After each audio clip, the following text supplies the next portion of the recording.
We had a new music series in Spokane, where I also work, and I was looking for, new composers whose music I was not familiar with yet. And Dan was one of the composers whose piece called Black Bend for orchestra blew me away, because I just felt it was so cool. He's originally from Virginia, so he's familiar with this part of the country, and his music embodies a lot of the music that's associated with this part of the country: bluegrass, blues, jazz. When this opportunity came up for us to join this consortium for this brand new piece, first concerto, I believe, for string quintet and orchestra by Dan, we just wanted to be one of the first ones to get in. I think a challenge for any young classical musician today is to find their own unique approach in the industry, because there are so many talented people.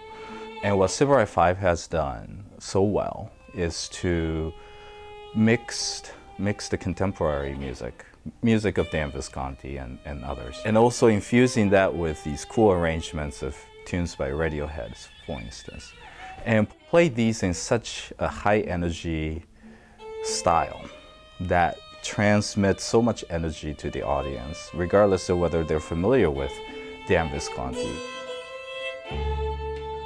or Radiohead, for that matter.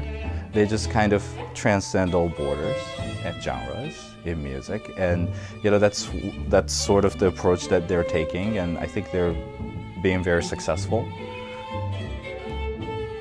We don't know what the piece is going to be like exactly yet, of course, because it's still being written right now, but it promises to be something that will feature this amazing virtuosity of the individual musicians of Sybarite 5, as well as the entire ensemble, and also what Dan does so well, which is that mix of American vernacular music, like blues or bluegrass or jazz or rock, into classical form.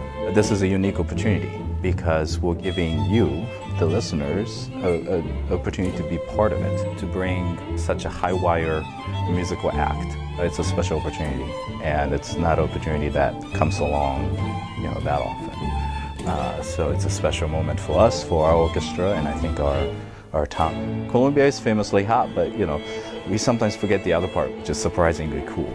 I think Columbia is the next southern hotspot.